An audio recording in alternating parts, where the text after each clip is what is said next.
그래서 분쟁이 생기고, 그래서 시행사들이 망가지고, 그래서 뭐 집 지으면 10년 늙는다 이런 말들이 이제 나오기 시작하는 거고요. 아까 분쟁이 제일 많은 부분이 네네. 시행사하고의 어떤 트러블, 시행사와 시공사. 네, 시행사 시공사하고의 그 네네. 트러블이라고 말씀을 하셨는데 사례가 있나요? 에피소드나? 사례는 너무 많죠. 진짜. 제가 어떤 시공사가 이런 빌라를 짓냐라고 네. 말씀드린 게 뭐 포스코건설, 현대건설 같은 우량 1군 시공사가 절대 이런 빌라 안 짓거든요. 네. 그럼 결국에는 정말 매출액 이제 100억도 안 되는 정말 이제 소규모 이 시공사들이 붙는 경우가 굉장히 좀 다반사인데, 그러니까 이분들은 사실 그렇게 크레딧이 많지 않아요. 이분들은 이제 보통 사업지를 1년에 한 3, 4개 정도 돌린다고 했을 때, 예를 들어서 내가 A라는 사업지를 내 사업지로 끌고 가는데 여기에 이제 그 시공사를 1번 시공사를 붙였다. 근데 이 1번 시공사가 A 사업지뿐만이 아니라 B 사업지, C 사업지, D 사업지, 나 말고 다른 시행사에 이런 어떤 공사도 같이 동시에 진행하고 있다고 하면, 내가 A 사업지에 들어갈 그 사업 비용을, 코스트를 내가 대출해서 또는 내 돈을 마련해서 이 시공사한테 줬는데 이걸 내 사업지에 써야 되는데 내 사업지에 안 쓰고 딴 사업지에 써버릴 수가 있는 겁니다. 그러니까 자금에 대한 어떻게 보면 횡령이 될 수 있는 거죠. 그러니까 이런 경우는 사실 디테일하게 뭐 체크하지 않으면 뭐 굉장히 뭐 사실 분쟁 생기기가 쉬운 요소고, 분쟁 생기는 딱 하나의 요인은 돈입니다. 사실.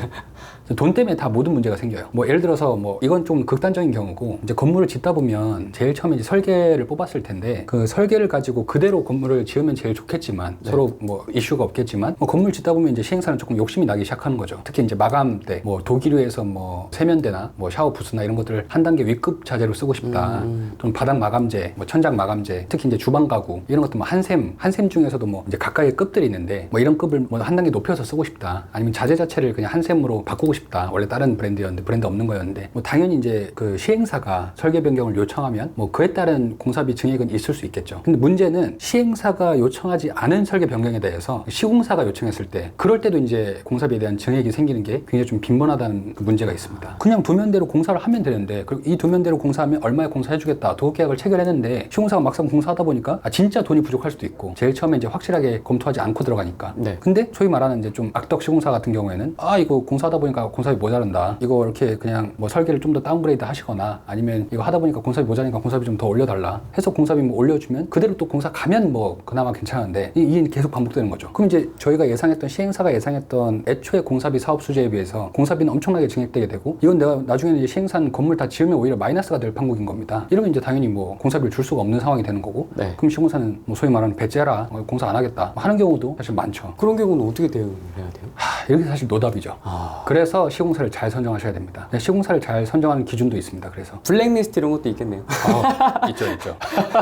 저희도 뭐 내부적으로 골치 썩은 현장들이 몇 개 있었죠. 그런 부분들에 대한 당연히 뭐 그 조치도 취하고 있고. 그러니까 사실 이 주택개발 사업은 제일 처음 땅 구할 때 공인중개사부터 시작해서 뭐 설계하는 건축사, 시공하는 시공사, 그다음 PF 금융기관, 뭐 여러 가지 뭐 세무사, 뭐 분양대행사, 이 모든 사람들 다 만나고 그 안에서 의사결정을 해야 되는 위치에 있습니다. 이 사람들이 사실 시행사, 그러니까 건축주가 지식이나 어떤 경험이 없으면 여기서 휘둘리기가 너무 쉬워요. 다 알고 있어야, 다 파악을 하고 있어야 핸들링을 하겠네요. 맞습니다. 그래서 분쟁이 생기고, 그래서 시행사들이 망가지고, 그래서 뭐 집 지으면 10년 늙는다 이런 말들이 이제 나오기 시작하는 거고요. 그러니까 알고 시작해야 되는데. 제 동기도 그 아버님이 그 도시형 생활주택을 네네. 조그만하게 이제 혼자 이렇게 하신 거예요. 네. 그 누구 컨설팅이나 이런 건 안 받고 혼자 이제 뭐 설계 건축사하고 협의해갖고 허가도 받고 하는데 죽을 뻔했다고.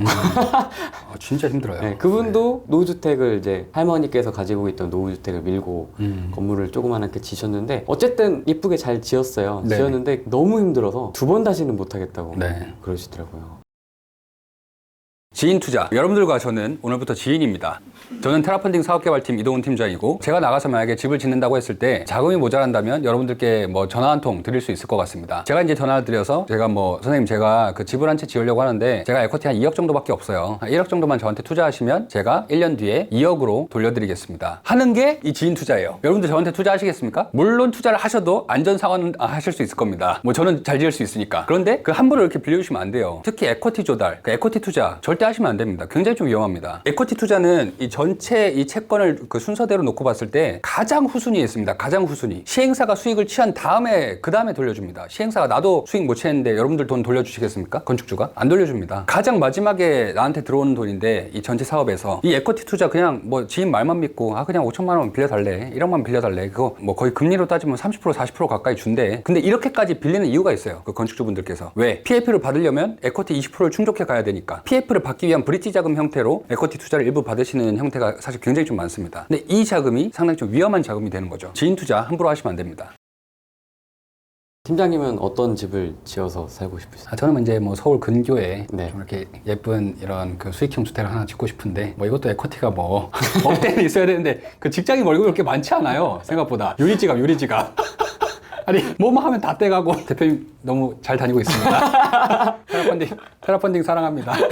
조금 다른 얘기긴 한데요. 많이 차가워졌습니다. 지금 시장이. 네네. 시장이 지금 얼어붙었다. 뭐 이런 얘기들 많이 나오고 역전세다 뭐다 뭐 지방은 완전히 박살나고 있다. 이런 이야기들 많이 나오고 있는데 팀장님이 보시기에는 좀 부동산 시장 어떻게 좀 보고 계세요 지금? 뭐 사실 이게 너무 좀 요새 뭐 전문가분들도 많이 나오셔서 말씀 많이 하시고 하는 예. 얘기라서 하나 좀 조심스럽긴 한데 제 직접적인 경험은 너무 짧지만 저희 테라펀딩 안에서 일어나고 있는 여러 가지 뭐 데이터들을 좀 취합해 보면 사실 분양 안 되고 있습니다. 되게 좀 어렵고 예. 쉽지 않습니다.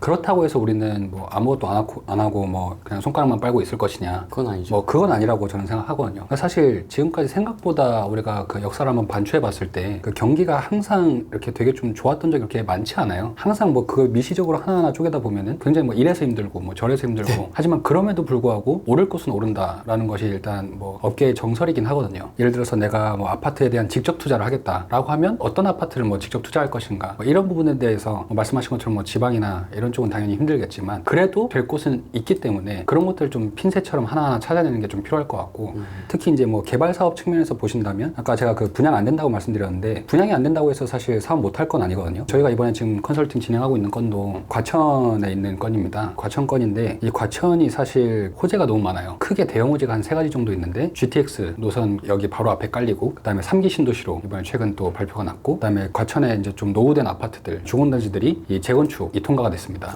그런 어떤 아파트 단지들의 어떤 재건축 수요들이 이주를 하게 되면 우리가 그 빌라를 짓는 데 있어서 이걸 전세로도 충분히 좀 엑시스를 할 수가 있는 구도가 나올 수 있습니다. 예를 들어서 분양가가 뭐 1억인데 전세가가 뭐 8,500만 원이다. 그럼 전세가율이 뭐 85%, 뭐 90% 가까이 육박하는 지역도 아직까지 있거든요. 그럼 이렇게 됐을 때 내가 전체 사업에서 매출 수익률로 내는 게 한 10% 캐파라면 내가 들어가는 사업비가 한 90%라는 얘기인데 전세가율이 뭐 85%, 90%까지 육박하다 보면 전세로만 사실 다 빼도 엑시트 할 수가 있는 구도가 나오는 거죠. 그러니까 이런 지역이면 사실 분양이 안 돼도 사업하실 수 있는 거고 중요한 점은 이 서울 땅값은 한 번도 떨어진 적이 없기 때문에 결국에는 오를 것인데 이걸 얼마나 이제 잘 오를 때까지 내가 버틸 수 있느냐 장기 보유를 할 수 있느냐 이런 부분들이 이제 좀 핵심이긴 합니다. 여러 가지 전략적인 어떤 그 접근을 하셔야 되는데 단순히 뭐 시장 경기가 안 좋으니까 나는 뭐 관망해야지 지금 뭐 살 때 아니다 이렇게 그냥 되게 단순하게 그냥 한 문장으로 뭐 단언하시는 분들은 사실 저는 조금 그렇게 막 썩 뭐 신뢰가 가진 않다고 좀 말씀드리고 싶어요. 그럼 요즘 같은 분위기에도 그런 분양 의뢰나 시행 의뢰가 옵니까?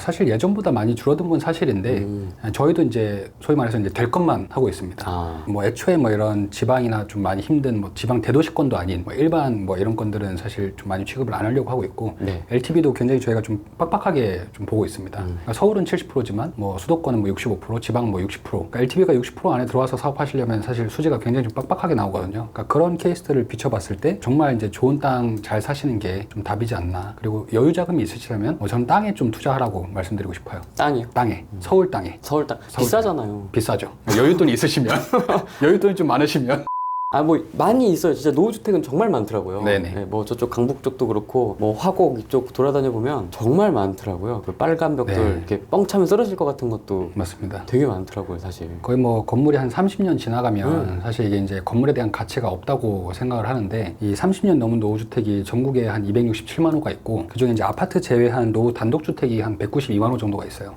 맞네요. 근데 서울에만 해도 서울 경기권에만 해도 한 30-40만 호 이상 이 노후주택이 있습니다. 그러니까 이런 것들을 사실 개발하면 충분히 이제 전략적으로 접근을 할 수가 있는 거죠. 그럼 아무래도 수도권이 좋겠네요. 개발 사업 하시려면 어쨌든 엑시스를 생각하셔야 되니까 너무 분양이나 뭐 임대가 좀 힘든 지역은 좀 가급적 피하시는 게 좋지 않을까. 특히 첫 사업에서는.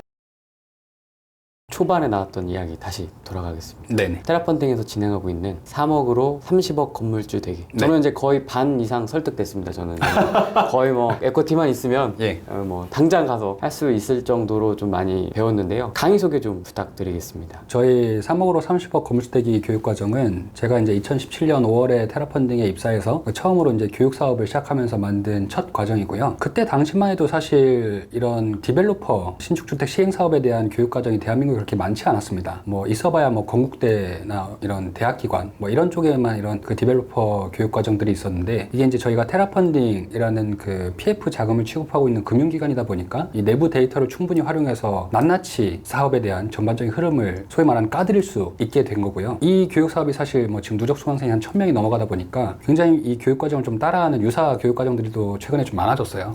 근데 사실 뭐 저는 그게 뭐 나쁘진 않다고 생각을 하고 있습니다. 뭐 이 전체적인 시장 캐파를 더 키우기 위해서는 1인자의 여유 뭐 이런 거. 뭐 그렇다고 해도죠.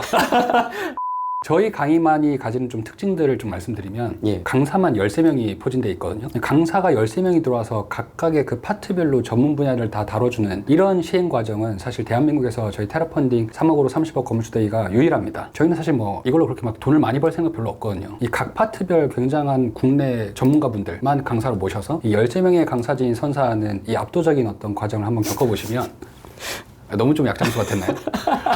있는 그대로 다 말씀드리고 압도적인 좀 과정을 한번 경험해 보시면 이 주택개발 사업의 전반적인 그 흐름의 이해와 더불어서 이 각 파트별 그 실무 경험도 좀 얻어가실 수 있을 거라고 생각합니다. 뭐 저희 수강생 후기를 저희가 맨날 설문지로 이제 받고 있는데, 그런 후기들 보면은 테라펀딩 덕분에 뭐 정말 인생이 달라졌습니다. 뭐 부동산을 보는 시각이 많이 달라졌습니다. 뭐 테라펀딩 건축교육 뭐 세계 최고의 건축교육 과정입니다.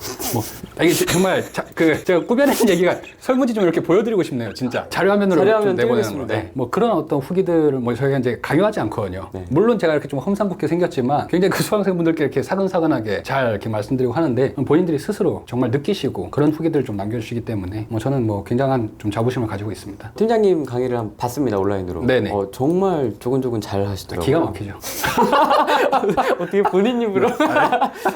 네. 그래서 저도 되게 인상 깊게 네네. 저는 들어가지고 관심 있는 분들 한번 보시면 네. 좋지 않을까. 네, 제가 한번 봤습니다. 미리 검증을 해봤기 때문에 충분히 뭐 저도 이해할 수 있을 정도로 쉽게 설명을 하시더라고요. 자료도 다 있고 해서 한번 들어보시면 좋지 않을까 싶습니다. 네, 테라펀딩 측에서 할인 코드를 주셔가지고 그거 적용하는 방법을 좀 설명드리려고 합니다. 그 영상 설명란이나 고정 댓글에 있는 링크를 클릭을 하시면 이렇게 사이트를 보실 수가 있고요. 뭐가 많죠? 설명이 쭉 있습니다. 뭐라고 있어서 한번 쭉 읽어보시고, 하단에 보시면 온라인 과정, 오프라인 과정, 온오프라인 통합 이렇게 있는데, 수강 신청을 클릭을 하게 되면 이렇게 개인정보를 입력하는 란이 나오고요. 뭐 이름도 있고 주소도 있고 쭉 있죠. 그래서 하단에 보시면은 쿠폰이 있으세요? 이렇게 물어보는 공간이 있습니다. 거기에 오른쪽에 코드를 입력하면 여기를 클릭하세요를 클릭을 한 다음에 쿠폰 코드에다가 후랭이들 환영해요. 왜 코드 이름이 이런지 모르겠어요. 후랭이들 환영해요 라고 입력을 하고 쿠폰 적용하기를 누르면 이렇게 코드가 적용이 되면서 5만원이 할인이 됩니다. 플러스 친구를 추가하면 뭐 5만원 할인되는 게 있다고 하는데, 저는 그게 해보려고 했는데 잘 안 되더라고요. 뭔가 잘 안 돼요. 그래서 이렇게 코드를 바로 넣어가지고 할인을 받는 방법이 있으니까 관심 있는 분들 한번 신청해 보시면 좋을 것 같습니다.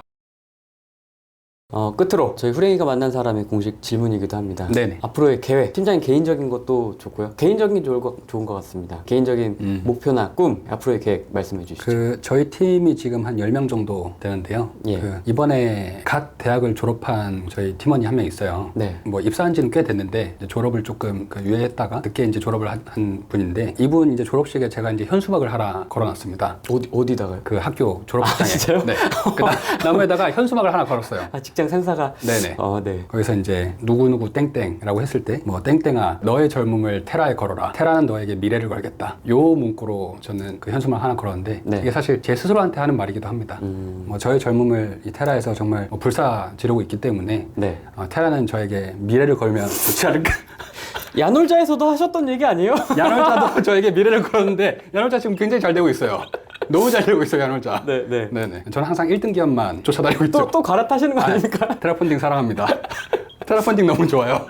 어쨌든 그런 목표를 가지고. 거의 지금 현재의 삶에서는 이 테라랩스 저희 팀 이 모든 어떤 뭐 사업들 이런 것들이 저한테는 가장 좀 중요한 부분들이지 않나 이렇게 생각하고. 재밌으세요? 이렇게 하는 거? 이런 업무나? 이게 재밌지 않으면 사실 이렇게까지 일 못할 것 같아요. 그렇죠. 네, 뭐 연봉도 연봉이고 뭐 복리후생도 복리후생인데, 네. 그것보다 이제 한 차원 더 높은 곳에서 조금만 생각을 해보면 진짜 내가 이 일로 인해서 뭔가 누군가가 나로 인해서 좀 행복해질 수 있다. 그렇죠. 바뀌는 거죠. 누군가 나로 인해서 좀 행복해질 수 있고, 그 행복을 이제 나한테까지도 뭐 전용할 수 있다. 뭐 이런 이런 생각이 들 때 사실 너무 좀 보람차고 재밌고 그래서 좀 이 일을 더 깊게 몰두할 수 있는 것 같습니다. 네, 그런 환경을 조성해 주신 테라펀딩 양태현 대표님 너무 감사합니다. 노후주택 네네. 가지고 계신 분들도 좋고요. 땅이 없더라도 상담도 하실 수 있잖아요. 그럼요. 얼마든지. 뭐 굳이 뭐 지금 당장 뭘 하지 않더라도 궁금하신 거 있으시면 언제든지 아래 영상에 링크가 있습니다. 네네. 관련 링크가 있으니까 한번 필요하신 분들 한번 보시면 좋을 것 같고요. 오늘 바쁘신데 네. 시간 내주셔서 감사하고 다음에 또 한번 기회가 되면 또 재밌는 이야기 한번 나눠보도록 하겠습니다. 네, 오늘 알겠습니다. 감사합니다. 네, 수고 많으셨습니다.